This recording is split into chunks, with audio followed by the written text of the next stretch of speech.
walking in a park. So aloha, ahi ahi to everyone, and thank you for having me here. So I'm just going to share my screen, and don't worry, this isn't going to be like a torturous long Zoom call. We're going to have some fun in here, but you're also going to have to work. So I'll get to the work part in a minute. Trees for Honolulu's Future is a nonprofit umbrella group that brings together different organizations and parties. And if you can kind of imagine this, think about an arborist, people who love trees, who study trees. A lot of times they're not so good, this is a generalization, but not so good with people. So Trees for Honolulu's Future tries to bring the arborists and arborists who might rather talk with a tree than to talk with people, and bring elected officials to the party, bring community groups, bring citizens, business owners all together in a common way, in a common goal. So we want to increase Honolulu's tree canopy. And why is that important? This is the mayor talking last year, and he was spot on then about climate and the crisis that Hawaii is facing. And I just read something the other day that the pandemic that we're facing today, it's a grave, grave crisis. I'm not trying to belittle it. That's the crisis of today. Folks, the crisis of our lifetime is climate change. And it is going to be monumental what we are facing and our children are facing in the future. So, we always talk about, well, this summer, wow, it's so hot, it's hotter than the last summer. Well, 2019, the facts were hottest summer or hottest year on record. And it's only going to get worse. Less trade winds days, and the weather is changing. So trees aren't the only solution, but they're part of the solution. So this is a lineup of Honolulu versus other cities around the United States in terms of the percentage of tree canopy. So this is determined by aerial photography over a city, and they're able to determine what's trees, what's buildings, what's roadway, what are grass or bodies of water. So Honolulu is a laggard. We're at 22% tree canopy. And what's worse is we're actually losing trees right now. And it's not like they're going in mass. They're just a loss here, a loss there. And trees take a really long time to grow and mature. We all know that. Thinking back, to trees that maybe we grew up with, and you see as time goes on how they mature. So the city set a goal, and Trees for Honolulu's Future was really big in lobbying for that. It's now part of city policy to increase the tree canopy from 22% to 35%. And to give you a sense of 35%, that's Washington, D.C. So it could be the only thing that we want to emulate right now in Washington, D.C. is we want their tree canopy. And it's another example closer to home is Kapi'olani Community College. If you think about that campus there, there's open spaces, there's buildings, obviously, there's parking lots, but it's about 35% tree canopy. So that's where we want to go. So this is where the work is. So get ready. I could talk for a long time about the benefits of trees, but I did this exercise with first and second graders. So I'm hoping the Kaka'ako Eco Rotary Club can, meet that high bar of first and second graders. Go into your chat box right now. I'm going to stop sharing and go ahead and type. What are some of the things trees give us?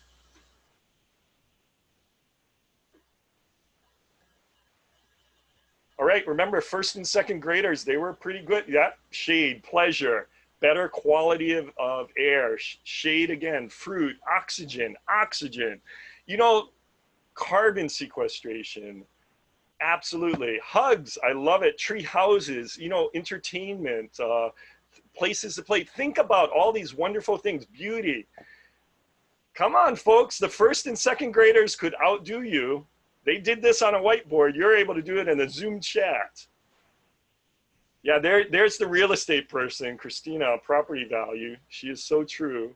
Paper, sounds, interesting. Tables, yeah, wood. Yeah, and that's a real exciting thing too. Medicine, absolutely. Christmas trees, absolutely. You having fun? Peely's having fun. She is laughing. So I want to see some more laughter out here. All right. You know, food. This is very keep throwing it in there. I want here's your chance to get whatever you can. But food is very interesting. That's another lesson of this pandemic. Think about it. You know, having mangoes and lychee to share with your neighbors. Now, you know, it's important. Shelter, compost. Yep. Boy, Peely, you studied our website, better performance at school and work. Well, I tell you something, it's not just better performance, it's scientifically proven. Hospitals, you'll get better if you can see greenery from your hospital room. You'll get better faster. And, you know, Queens Hospital, not a place I like to hang out very much, but that campus has done an extraordinary job with trees, stormwater runoff, and so forth. You know, it's interesting. You guys left one major one out of here, and maybe I missed it in this Zooming chat going through, but I would add wildlife. Think about all the animals that live in trees, and the manuoku, the tern that is Honolulu's bird. You know, so lots and lots of benefits. And you know what? You all have graduated the third grade. I give you that. So, you know, you've done very well. And you probably thought, you just came to the Zoom call for somebody to talk to you and lecture you, but you're doing the work. Check that chat. Thank you. You see the applause here, a little feedback. I love it. You know, as much as we say Zoom is great, you know, you've lost the personal touch. So that's wonderful. But yeah, you know, scroll up and down. You're allowed to do that in the chat box. I'm going to go back to sharing my screen. But yes, I think you got the points on benefits here. And, you know, I listed our website there. We actually have a page that's called benefits, and you can click on there. Obviously, Peely did, since she knew so much already. But we also know intuitively all these benefits, just like the first and second graders had the same things you all listed. They make oxygen, clean the air, and so forth. So wonderful job. And now we'll present on with the third graders. So I want to show you one project. We got different initiatives, but I really wanted to zero in on this because it really goes to how we're approaching growing our urban forest and some of the strategies that we're implementing. And this is a project in Kaimuki. And no, that's not my dog, but we can take the dog as our mascot in the center of the picture. And we've got partners. Envision Kaimuki is a community group that is focused on Kaimuki. We've got the National Park Service as a partner. I was really blown away when I found out that the National Park Service actually helps groups develop ways to increase connection with nature. So it's nothing to do with the national park, but trying to really encourage that. So we're getting great in-kind support from the National Park Service. Smart Trees Pacific, I'll talk a little bit more about them. The Outdoor Circle, well-known advocacy group, 112 years Outdoor Circle has been an organization in Hawaii. So no billboards, thanks to the Outdoor Circle. And kind of coincidentally, the Outdoor Circle over 80 years ago planted mahogany trees in Kaimuki. And these are just towering trees. And so it's neat to have them involved, and the city and county of Honolulu. So three really big key ingredients, and I'm going to expand on each, but just mention them all right now. We focus geographically. Secondly, we get data. And thirdly, we really are working to engage the community. So let me expand on each of those points.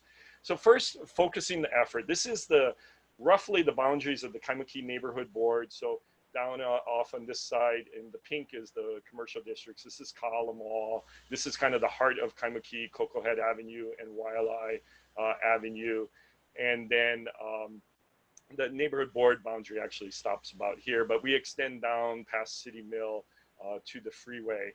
So this is an area that we want to and we are focusing on. And why is this important? Because if you try and do, Honolulu has a problem. And if you try and solve the problem for the whole island, you'll probably fall short.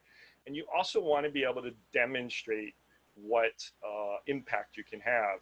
And for that, just put a picture here for inspiration. Think of Kapiolani Boulevard and these monkey pod trees that provide so much shade and, to all the things that you all mentioned, enhanced real estate value, more walkability. It actually calms the traffic. So, if you're up on King Street or down on Ala Moana Boulevard where there's less trees, the traffic will move faster. Trees tend to calm things down. And that's really important as you're looking at a more livable community. And going back to things are hotter now, what is Hawaii going to be like when our average daily temperature is above 90 degrees Fahrenheit? You'll go from your air-conditioned house to your air-conditioned shopping mall or your air-conditioned office, or maybe you just stay at home and you don't move outside anymore because it's not going to be enjoyable. So this is a good example of how you focus your efforts in an area. So the second point is get smart, and I put get data. And this is a group of people. We went through a course that Smart Trees Pacific puts on through a grant and support from the state of Hawaii through the Kaulunani program. That's the ulu tree there in their logo. And this is a part of the Department of Land and Natural Resources that is focusing on community forests. And that's really exciting. I hope some of you here are surprised that the DLNR doesn't just care about forests. They're certainly responsible for state forests, but they care about the urban areas as well. So the group of us, and it's not just Kaimuki, but throughout the island and actually the Pacific Basin, they've expanded recently to Guam, learn to measure trees, learn to plot them, and learn the data that all goes into a database. And this is just a screenshot of a tree plotter. And you can see the Kaimuki area, and these little dots represent trees. But hey, even though we're not in person, we're going to have some fun here. So this time, no chat box. I am going to share my screen and go right into, I need to find it, the database. And let's see, that will be share. So this is a publicly available database. That's the address up here, pgcloud.com Hawaii. And you can see on the right side here, a whole bunch of communities that have either started or completed tree inventory. So since we're talking about Kaimuki, I'm gonna zero in on Kaimuki. We zoom in and all these dots appear. So someone go off mute who lives or works in Kaimuki and give me some cross streets and I'll zoom into your place. So I don't know if Pili, you have to give them instructions or to unmute, but go ahead, anybody. Nobody wants to do the Pledge of Allegiance. Somebody has to say, go to 10th Avenue. And I know a friend who lives in Kaimuki. She lives near the intersection of Waialae and Cocoa Head Ave. Okay, so let's zoom in to Waialae. You can see there. I am moving around. And folks, you can do this yourself at home. So go impress your friend who lives on Waialae and Cocoa Head. And we are there. So here it is, Waialae Avenue. All these dots represent trees that these volunteers have plotted. You use a smartphone, you GPS, drop the dot. And then what's really cool is you can go, we have gone in and, actually the white dot represents somebody hasn't put in the data yet. So we'll go across the street. I know this one has something. So this is a tulip wood tree. This is on the Mauka corner of Cocoa Head and Waialae Avenue. And it's got the address, it's got the height, it's got the, what's called diameter at standard height, 6 inches. And what's really cool is this is through algorithms develops what the eco value of this one tree is. So this one tree, and it's right opposite Goodwill there on Coconut Avenue, if you're familiar. It doesn't seem like a lot of money, but $38 a year, and these are the benefits. It's preventing that much of stormwater runoff. It's increasing the property value, Christina. I think probably more than $29. Saves energy because it shades it. Air quality, and on and on and on. Carbon sequestration. These are all things that you all mentioned. So, Dan, so our office is at 9th and Wiley. So what trees do we have? okay, let's move over there to 9th and Wiley. And which corner are you on? We're on the Eva Malka side corner. Okay, so Eva Malka would be right here, and there's no trees there. No trees. No, We no may street go trees. and plant some trees for Lori. Yeah, I need trees. Bikes like trees. Well, There are also places you can chain your bike to. exactly. Well, just don't damage the tree. But you can see here, I mean, this is the image of 9th and Wiley.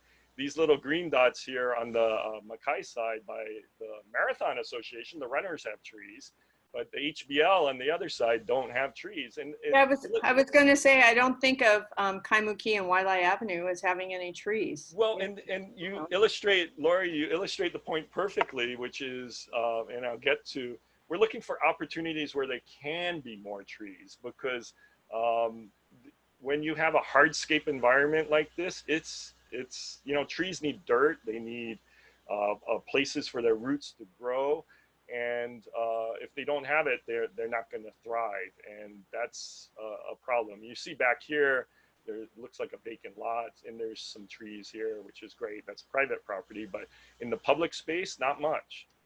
Here you've got an African tulip tree, and it's 7 feet tall. This is a very small tree. It's only 3 inches in diameter.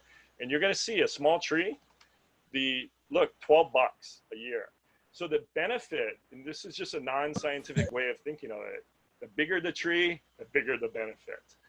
Because you think about all of that trunk and all that carbon that it's sequestered, and a 3-inch tree that's 7 feet tall, it's not yet going to be much, but it could also be, well, we can look at street view, could also be that it's a tough environment here. So yeah, it's tough to be a tree on Wiley Avenue.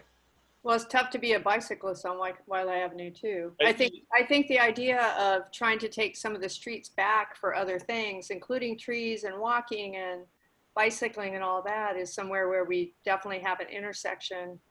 Yeah, well, and you're spot on. Or even dare we say, for dining, economic activity.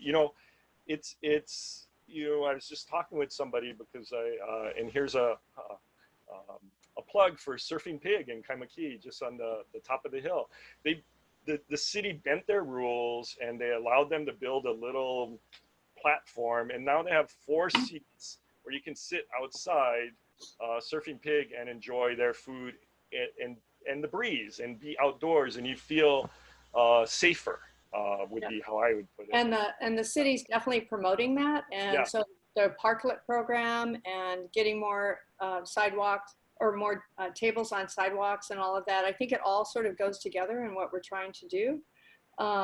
And the COVID-19 pandemic has been bad for a lot of things, but I think in some things it's helped us give the opportunity to look at some things. So one is sidewalk dining, some Yep. is using other kinds of transportation than cars, using streets for different things, like the Kaka'ako open street Sundays is extremely popular, which you wouldn't think it would be, but it's just basically closing a street to car traffic and seeing what happens.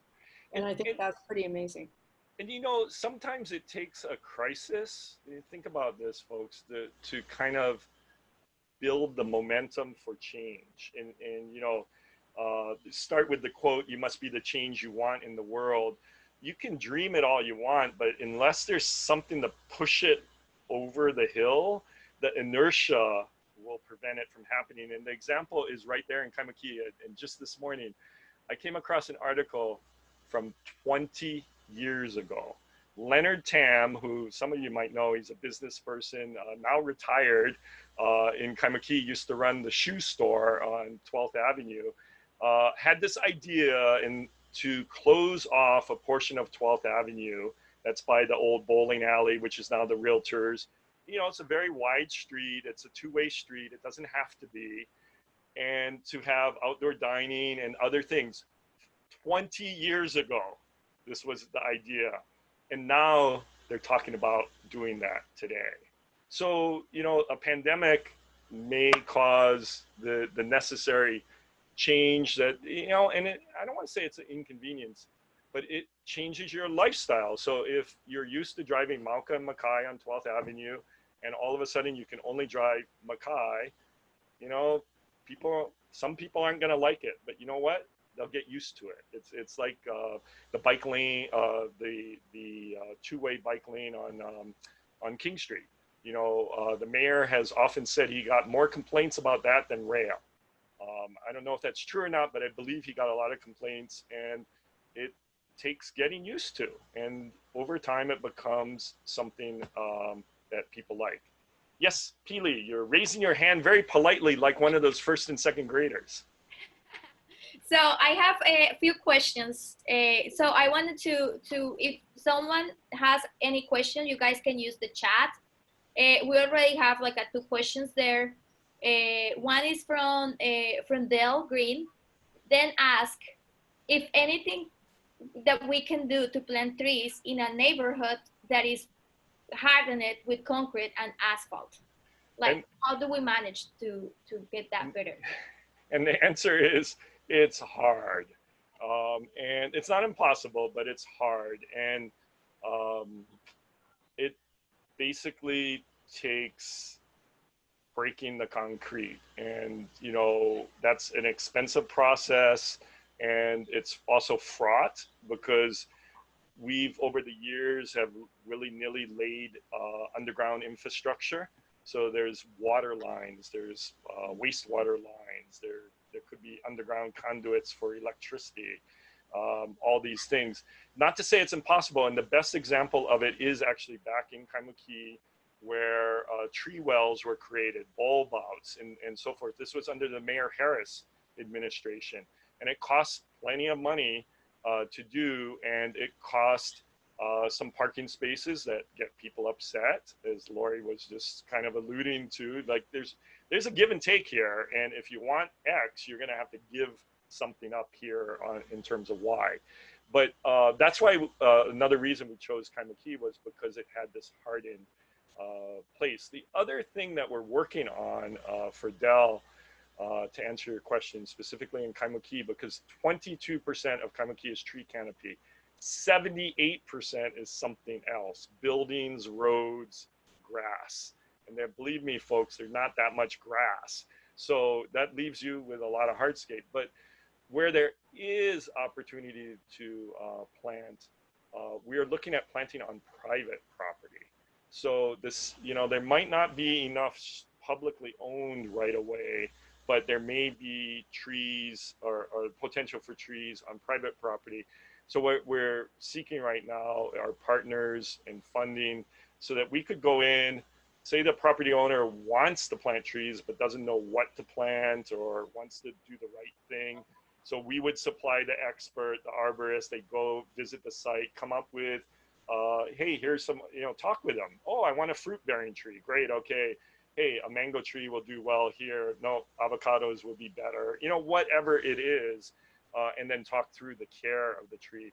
We're a big proponent of, you got to plant the right tree in the right place and put the right care behind it. So, you know, some time ago, Pili called me and said, hey, my Eco Rotary Club wants to do tree planting. And I said, great. You know, are you interested in doing weeding and, you know, taking care of trees? Because people get all excited about planting them, but it's really hard to get people excited about maintaining them. And they need time to get established. They need water and they need weeding and care in the early years of their life. The good news is for most trees, 2-3 years, they get established. And then after that, there might be structural pruning and so forth. But they don't need a terribly lot of care after that. But they will die. I can show you, and you guys can send me pictures, I'm sure, of well-intended tree plantings where you mobilize resources, you planted trees, walked away, came back 6 months later, and everything's dead. It's because there's no plan for care. So care becomes really important. So long way of saying it's super hard. So we have a second question from John. Have you considered trees on rooftops? Yeah, green roofs are a big proponent of. Trees need a lot of soil, and it needs to be uncompacted soil. So there's a lot of weight involved with trees. So I would say it's not impossible. It's just difficult, and everything is solvable. It's a question of how much resource do you want to put. I had the pleasure, not that I can afford it, but my son's classmate's father was the realtor of Park Lane, the luxury condominiums on the Mackay side of Ala Moana Center. If you get a chance to go there, you should go. You go to their porte cochere, you are 70 feet in the air. You drive up and you feel like you're on the ground level. And I remarked to the realtor, how did they do this? He said, well, the landscape architect made us bring in 8 feet of soil. So you can imagine how much that weighs and the cost of bringing that soil, the structure that you need to do that. But it is beautiful, and it is priced accordingly. So I don't think trees will do well like a forest on top of a roof. But if there were parts of the roof that you could structurally support it, sure. Retrofitting, probably a disaster, because unless your structure can support it, it's a no-go. But that said, what's the city that is the best at green roofs in the United States? Chat, anyone want to put up some guesses? Make you work again? Get up to 5th grade, maybe? There was, I think it was on your chart there. It was someplace in Pennsylvania. Well, no, that's the most tree canopy, which, yes. Oh, okay. But I'm talking green roofs. What city is the best in the United States for green roofs? It will shock. Seattle. Seattle is not correct, but it is a northern city. Portland is a great guess. Atlanta, no, though they have some big parks. It's Chicago. Yep, Jenny wins the prize. So Pili, send Jenny the prize, whatever prize you want. In Rotary, don't you pay penalties and stuff? So I'm gonna send her. She needs to adopt a tree and maintain that tree. That's her prize. Okay, but I bring that up because what did Chicago have? They had a Mayor Daley, strong, you could call him bully, whatever, autocrat. But these cities that have these mayors that just jam crap through get stuff done. And that's what happens. And I mean, you don't want bad stuff to get jammed through. You want good stuff to get jammed through. But Chicago really pushed green roofs. Probably I saw a great clip on the upcoming mayor's race. And just a call out, by the way, Hawaii Bicycle League has a great candidate questionnaire. Go check it out. If you don't know the website, I can put it in the chat box, or Lori can send it around to you later. So they ask candidates about streets and so forth, and they have a question about trees. But I bring it up because I was online the other day and I saw the Chamber of Commerce did a candidate forum, and they asked the candidates for mayor who their favorite Honolulu mayor was. And the name that came up time and time again was Frank Fosse. And those of us who are old enough remember Frank Fosse, and you were either with him or you were against him, and he just bowled you over.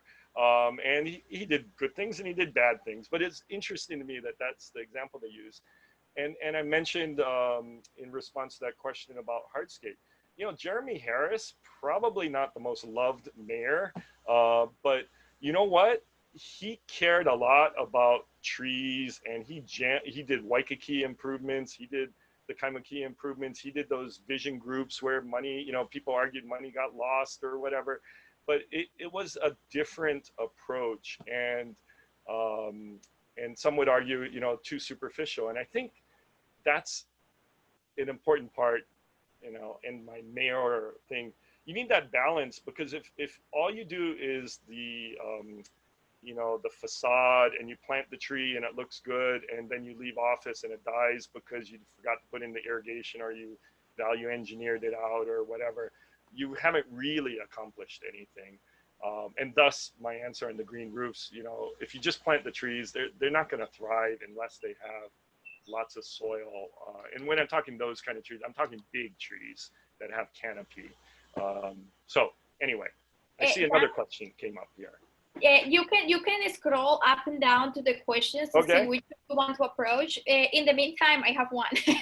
Okay, go ahead. So, where do you go for the trees? Like, are the trees that your organization plant? Like, do you get like a funds from the city because they are committed to do that, or do you?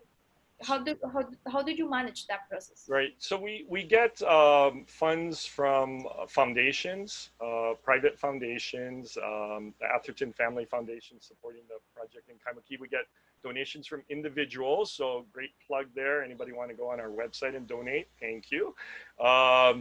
And the city doesn't give us any support directly, but they're a good partner. They're a partner. And I see the question about Envision Kaimuki improving Waialae Avenue. They're one of our partners. They're actually the key partner for us, because, we don't think it's a great idea for kind of a bunch of outsiders to parachute into a community and tell them what to do.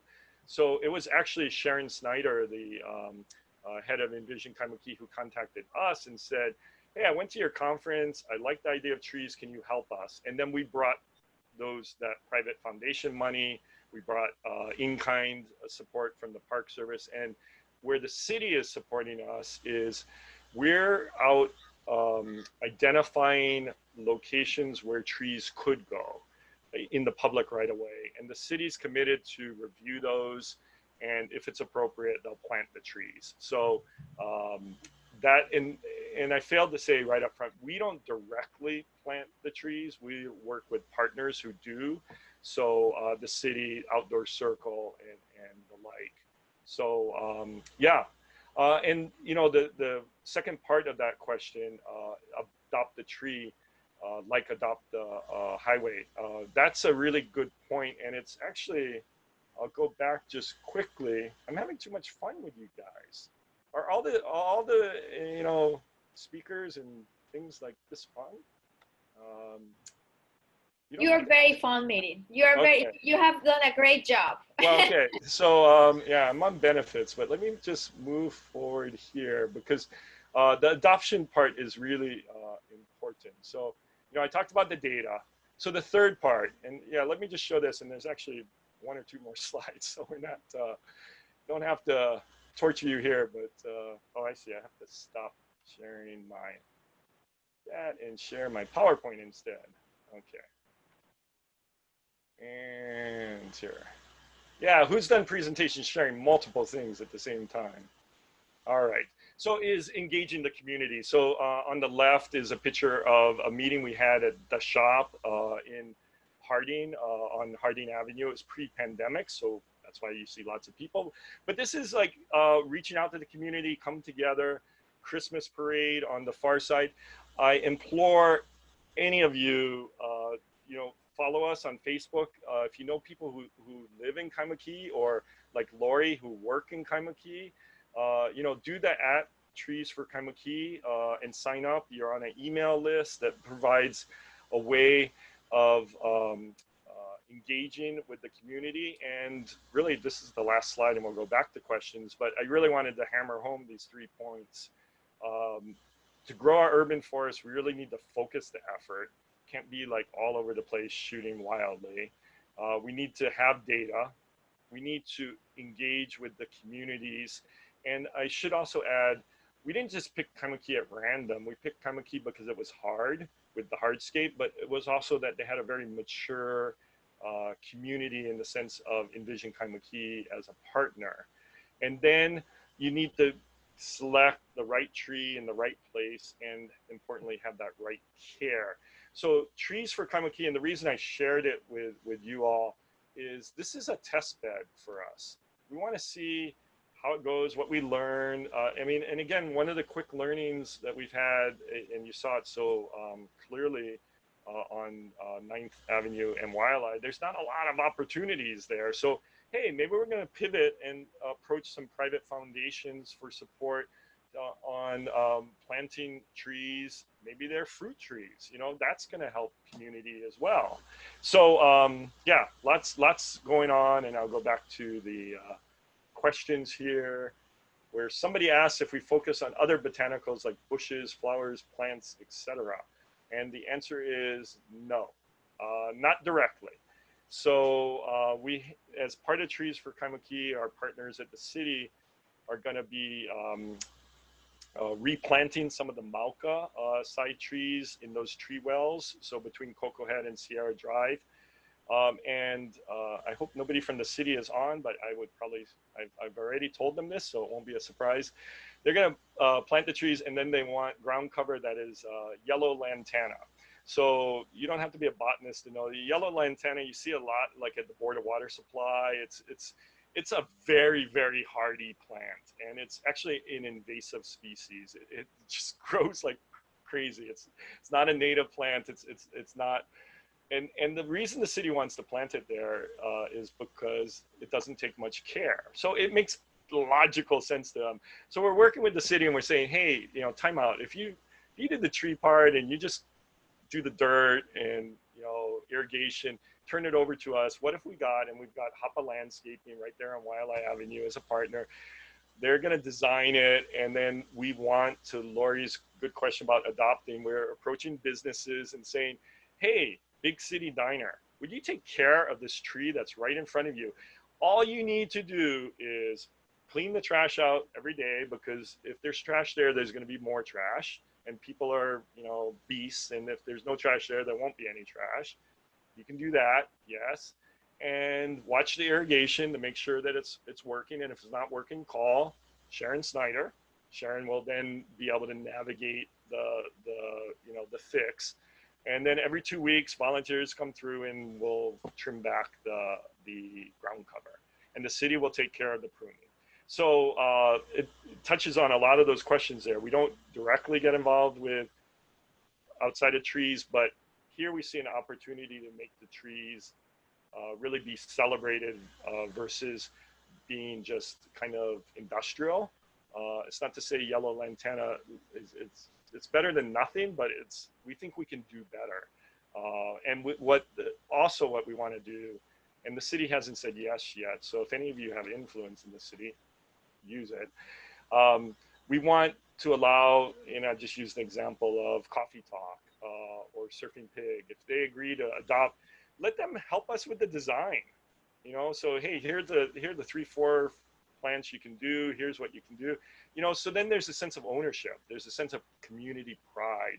And so as a patron in that area, you'll see there's continuity between the tree wells, but there's also originality between the tree wells. And just a big shout out to Envision Kaimuki, because as I understand it, they were really instrumental in helping get the traffic control boxes painted.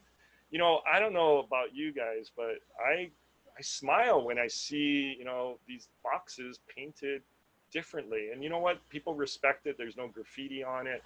Instead of having that gray industrial look, you know, there's art. So adoption is key with the businesses. We're working, one of our partners is the Outdoor Circle. They're not on this call, but Winston, their executive director, super flexible, because they don't want advertisements, but they're open to the idea of saying, you know, this tree well maintained by X. And they're open to that idea, which I think is wonderful, because it gives the business some credit, like the Adopt the Highway, but at the same time, it also gives the business some accountability because their name is on it. So very pragmatic kind of approach. So shout out to Winston and Outdoor Circle. question here about Howard Hughes and Victoria Place. Yeah, I don't know a lot about Victoria Place, but I have met with Tada Poe over there at Howard Hughes, who I know, and Race Randall. And to their credit, they're hiring smart people. I think they probably saw Park Lane, so they know, kind of what the competitive market is like. And so Todd was telling me a lot about the park there, that Victoria Park, and I did read recently, at the time we talked, it hadn't come through, but how they want to bridge over Ala Moana Boulevard. And it's important from a planning point of view, to make this work, to not have like stairs or escalators. And, those are impediments. I mean, it works in a place like Las Vegas because there's, millions of people. But so Todd was talking about how the landscape architect's going to bring the level up and help bridge and then bring it down on the Kewalo Basin side. And I've got a lot of confidence in Howard Hughes and these corporations. And this will sound very crass. I have confidence in them because they have skin in the game. The better they perform, the more money they'll make. And I know that does sound crass, but that's their motivation. So, the Park Lane developers, which was the Kobayashi group, they did it because they could make more money. And I'm sure they had a vision as well, and so forth, but do it right and you'll be rewarded. So I've got a lot of confidence Howard Hughes is. And I should also add, they're very keen on us, and we're talking like, what did Kaka'ako look like 20 years ago, and what does it look like today? Like, do that aerial survey. Are there more trees in public and private spaces today than there were 20 years ago? Folks, I don't know the answer, but let's go figure it out. It's really possible. So yeah, I'll stop there. And Pili, again, is very politely raising her hand. The rest of you just have to go to the chat box. Go ahead, Pili. So Dan, thank you so much for sharing all this information with us and for being willing to answer all these questions. So we are 9 minutes away from 7. That is the time that our meeting normally ends. So what about if you answer one more question, and then maybe like the closing thoughts, and then one question that I have for you. Oh, I think this it's gonna go over 30 minutes already. But one question that I have for you is, for a Rotary organization as ours, how can we get involved with these opportunities? Because right now our club is planning to plant 5,000 trees on November 28th. We are coordinating all the logistics for it, but we understand that the urban area is very important, and it is good to have the trees in an area like in Kahuku, where we're gonna be doing the planting. But we understand also that the heat that we feel every day in our streets is just unbearable. So how can we just contribute to that part as a club, or who can we reach out to make part of that process? Yeah, so the mass tree plantings, and Dr. Mora, Camilo Mora, is on our board of advisors, panel advisors. You'll never meet a more passionate person, who is concerned about the world and that we're leaving the future. And he is zeroed very much into this care part. And he gets it. It doesn't help to mobilize and plant 5,000 trees and then 50 survive. So, I would say the way to help is to just make sure you're working with credible people. And Dr. Mora is one, so I'm happy you helped out with the Gunstock Ranch, I think, in the December 7th planting last year. We support that. As much as we're focused on the urban areas, there's a lot of good and a lot of necessary good that has to happen in the forested areas, or areas to be forested. So that's my pitch, is just work with credible people and ask some questions. You don't have to be an arborist to know. It doesn't make sense to plant a tree in a place that has no irrigation, and then that tree needs a lot of water. You know, there's certain trees, Kiave, for instance, is a great tree for an area that has low rainfall. So, you know, plant the right tree in the right place. And that's super important. And I see there's some questions on koa care. I am not an expert in trees or koa care, but if anybody wants to email me, I can find an expert for you. And I know it was on my intro slide, but I also put it in the chat box. So I have no bold closing comments, except, you know, what you all are focused on is, you know, start where I, or end where I started. You know, the pandemic is a huge crisis, and sadly, you know, people are dying, and it's changing the way we're going to live and so forth. But the real crisis is the climate.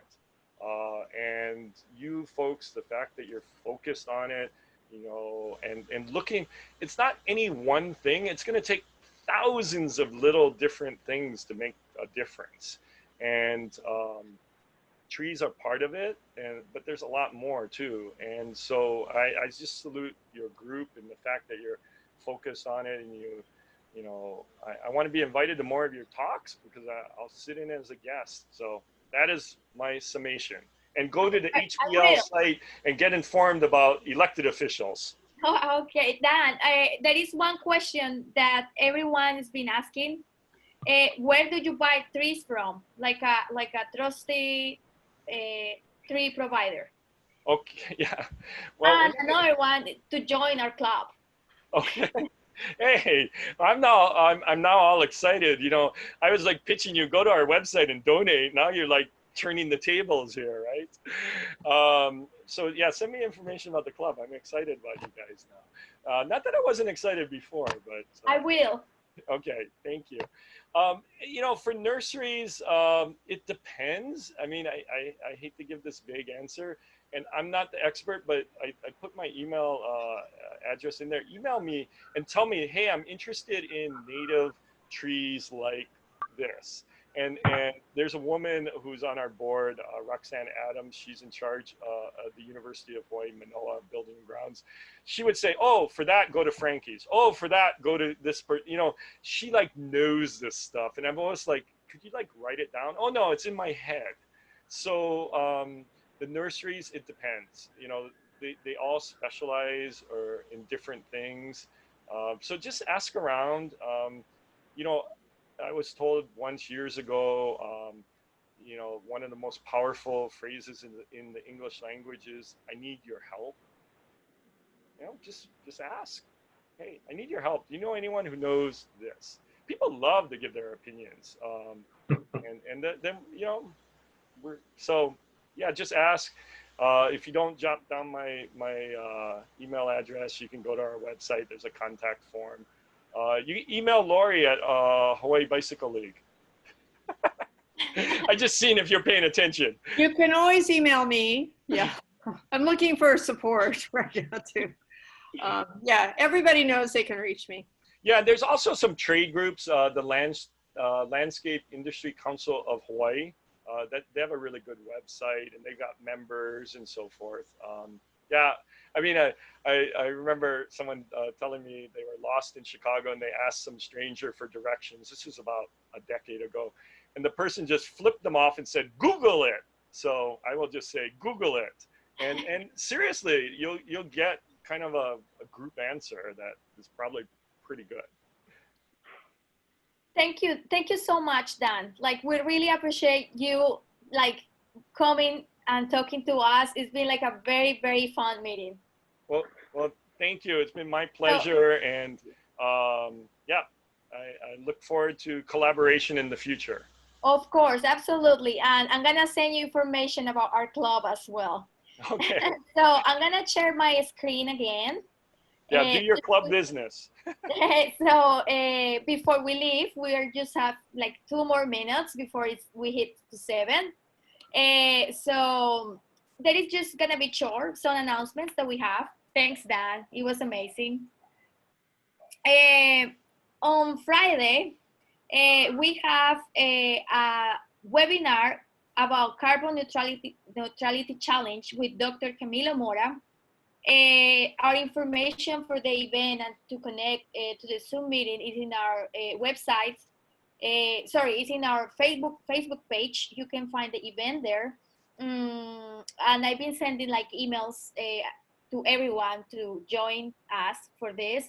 If you guys are interested and you haven't get my email, just reach